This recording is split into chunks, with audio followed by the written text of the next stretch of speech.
Na verdade, hoje nós vamos falar sobre a Super Terça, que foi ontem. Para você que está na rádio, para você que está na audiência, não se sentir perdido também, achando que já está perdendo algum compromisso ou que se atrasou. Enfim, hoje é quarta-feira, dia 6 de março de 2024. Conosco aqui o Fabrício Naitz, que vai nos atualizar sobre o que foi ontem os Estados Unidos. Fabrício. Super Terça no dia 5 de março. Exato. Um dia bastante intenso. Os resultados ainda, algumas urnas estão sendo apuradas lá nos Estados Unidos, mas a gente já sabe quem ganhou em qual estado.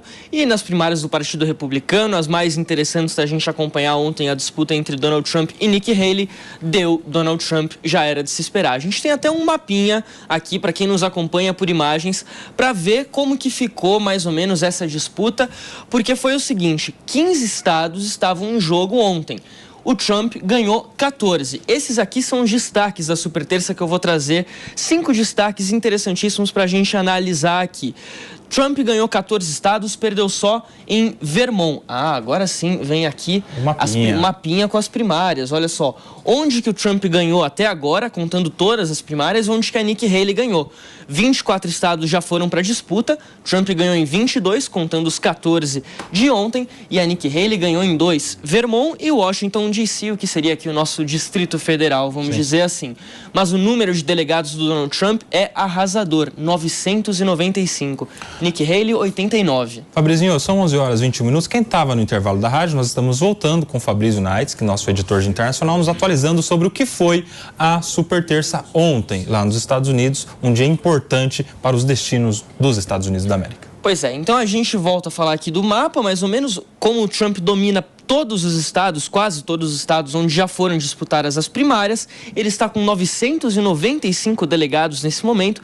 Lembrando que para ele conseguir a nomeação oficial do partido, que vem ali na virada de julho para agosto, ele precisa de 1.215, então ele já está bem perto. A Nikki Haley ficou lá para trás, 89. Inclusive, a expectativa é de que ela anuncie daqui a pouquinho, por volta de meio-dia, a suspensão da campanha dela por causa desse fracasso nos Suspensão resultados. Podemos entender como desistência ou quase desistência? É suspensão isso, né? porque o nome dela continua contando ali nas cédulas. Quem quiser votar nela, pode votar, mas não vai ter evento de campanha, não vai ter pedido de votos, então ela desiste da campanha. Fabrício, o que coloca o Donald Trump praticamente como o nome certo do Republicanos candidato neste ano. Exatamente. E aí a gente traz então os 5 destaques aqui da Super Terça. Vamos voltar naquela última arte, mas já dá para começar falando justamente disso, da força do Donald Trump, justamente por essa vitória. 14 estados que ele conquistou ontem, e além dele ter conquistado esse número tão grande de estados, o que impressiona é a vantagem que ele teve.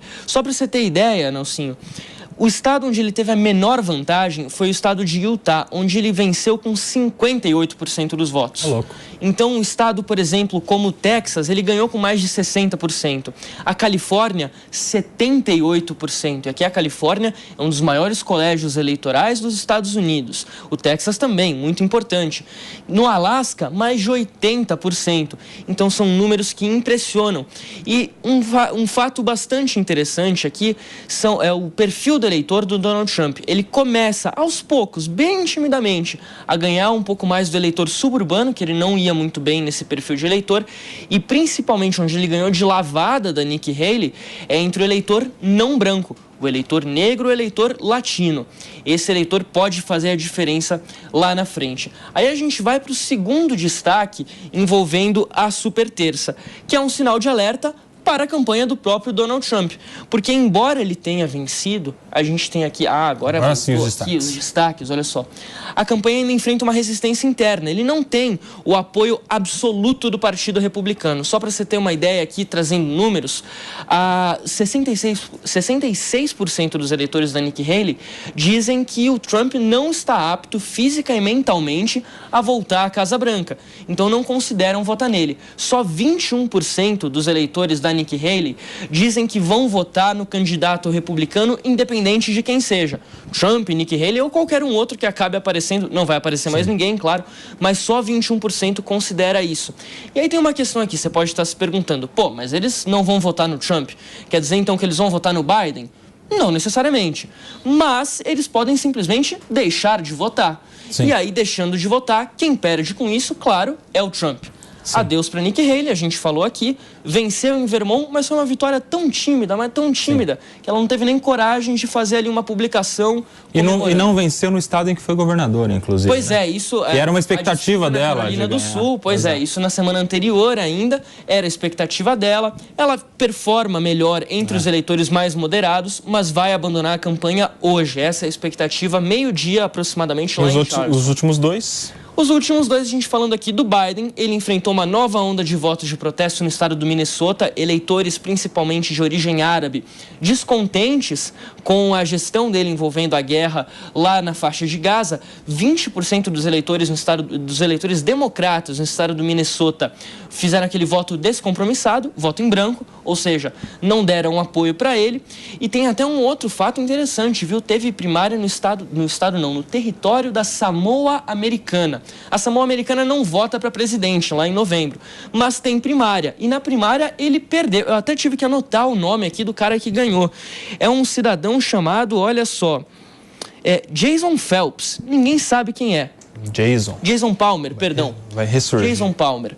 Ninguém sabe quem é. Levou 6 delegados. Pode ser um sinalzinho de descontentamento de lá, mas não vai ter influência na eleição em novembro. Isso de E a última, Fabrizão, para fechar? Geórgia, dia 12. O que tem de interessante aqui é a próxima primária a ser disputada. Deu muita briga em 2020, foi vencido pelo Biden com 0,23% de vantagem.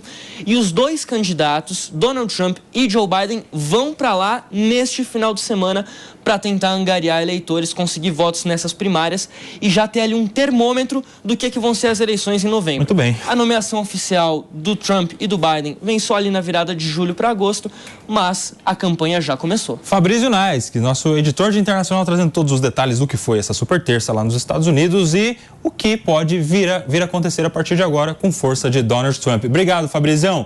Júlia Lucy, eu quero saber de você, a partir de todos esses dados e informações trazidas pelo Fabrício Naes, se Donald Trump vem com tudo para essa campanha com chances de ser novamente presidente dos Estados Unidos. Claro, com certeza. E ao contrário do que a gente viu alguns comentaristas políticos no Brasil ontem falando, a democracia americana mostra muita força, né? Porque não viu o seu judiciário intervir nessa disputa eleitoral no momento em que a Suprema Corte decidiu pela permanência de Donald Trump na disputa, né? Então, para quem está escutando a gente, a eleição dos Estados Unidos é muito diferente da brasileira, né? Essas eleições que o povo diretamente faz a escolha sobre os candidatos que vão disputar nos partidos, eu acho interessantíssimo, né? Porque quem já teve a oportunidade de participar ali das discussões partidárias sobre quem vai ser candidato para qual cargo, a gente observa uma força muito grande da direção do partido na escolha de quem disputa. Nem sempre são as pessoas mais populares, nem sempre são as pessoas mais bem preparadas, mas talvez uma pessoa que tem um relacionamento mais próximo ali do presidente do partido consegue a indicação. Então, quando o próprio cidadão diz quem ele quer que concorra, né, pelos republicanos, pelos democratas, eu acho que tira um pouco dessa relação de lideranças mandarem nos partidos, como é o que acontece no Brasil, e traz mais para o lado do povo. E lembrando, né, que nos Estados Unidos, diferente do que acontece aqui no Brasil, se um candidato ganhar, tiver maioria no estado, ele leva todos os delegados daquele estado. E é nisso que hoje os pré-candidatos ali, que a gente vê Joe Biden e Trump já se esforçando para aparecerem mais nos swing states. Eu não sei se a gente vai tratar um pouquinho disso aqui lá na frente ou hoje, mas a gente vai ver mudanças, né? Alguns estados em que Trump ganhou na eleição passada ou perdeu na eleição passada vão mudar de posição agora, a depender do desempenho de Joe Biden, que ficou bem abaixo do que se esperava.